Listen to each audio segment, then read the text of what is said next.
దేశవ్యాప్తంగా ఇందిరాగాంధీ జయంతి ఘనంగా జరిగింది. కాంగ్రెస్ నేతలు, కార్యకర్తలు మాజీ ప్రధానికి నివాళులర్పించారు. ఉక్కు మనిషిగా దేశానికి ఇందిరాగాంధీ చేసిన సేవలను గుర్తు చేసుకున్నారు. ఇందిరా ఆశయ సాధనకు కృషి చేస్తామన్నారు కాంగ్రెస్ లీడర్లు.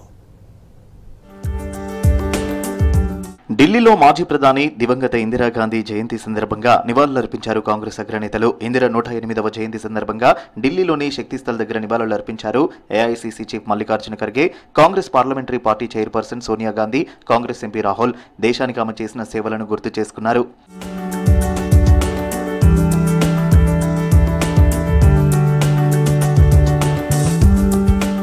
ఢిల్లీలో ఇందిరాగాంధీ శాంతి బహుమతి ప్రధానోత్సవం గ్రాండ్ గా జరిగింది. చిలీ మాజీ అధ్యక్షురాలు మిచెల్ బాచెలెట్ ఇందిరాగాంధీ శాంతి బహుమతికి ఎంపికయ్యారు. దీంతో 2024 ఏడాదికి గాను Indira Gandhi memorial trust chairperson Sonia Gandhi award అందజేశారు. శాంతితో పాటు నిరాయుధీకరణ అండ్ డెవలప్మెంట్ కు కృషి చేసిన వారికి అవార్డు అందిస్తారు. యుఎన్ మానవ హక్కుల చీఫ్ గాను గతంలో పనిచేశారు బాచెలెట్. The Indira Gandhi Prize for Peace, Disarmament and Development was instituted in 1985 in the memory of one of the most extraordinary women leaders of our time. The award commemorates Indira Gandhi's monumental contribution by celebrating women, men and institutions that have worked towards social development. Indira Gandhi స్ఫూర్తితో రాష్ట్రంలో ప్రజాపాలన చేస్తున్నామన్నారు CM Revanth Reddy. భూ సంస్కరణలతో పేదలకు భూములు పంచారన్నారు. బలహీన వర్గాలకు ఇందిరమ్మ పాలన సువర్ణాధ్యాయమన్నారు. ఇందిరా జయంతి సందర్భంగా Hyderabad necklace రోడ్లోని విగ్రహానికి నివాళులర్పించారు సీఎం. ప్రపంచ దేశాల బెదిరింపులకు ఇందిరమ్మ భయపడలేదన్నారు.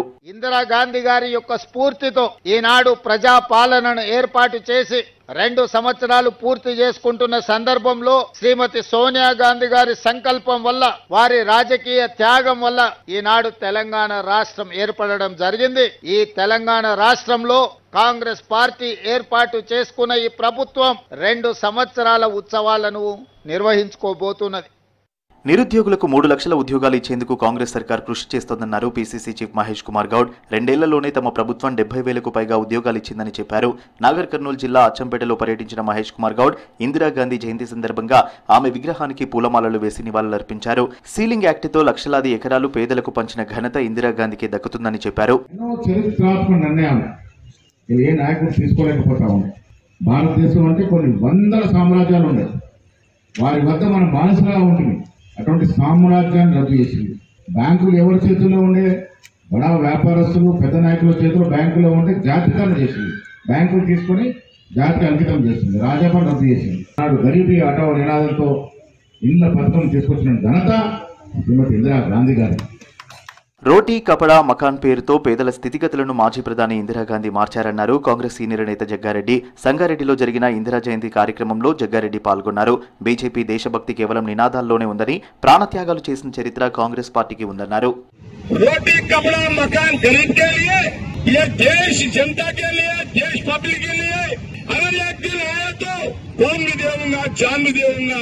इंदिरा जी का बात है ये तो, मगर बातों से नहीं चला। इंदिरा गांधी जी का, इंदिरा जी खून भी देंगे, जान भी देंगे, देश की जनता के लिए बोले। खून भी दिए, जान भी दिए, देश की जनता के लिए, सबको पता है ये तो. రాష్ట్ర వ్యాప్తంగా కాంగ్రెస్ నేతలు ఇందిరకు నివాళులర్పించారు. దేశం కోసం ప్రాణాలర్పించిన ఇందిరాగాంధీ పేదరికాన్ని నిర్మూలించేందుకు అనేక సంక్షేమాలను కృషి చేశారన్నారు. ఇందిరాగాంధీ ప్రేరణతో కోటి మంది మహిళలను కోటీశ్వరులను చేసేందుకు కాంగ్రెస్ సర్కార్ కృషి చేస్తుందన్నారు.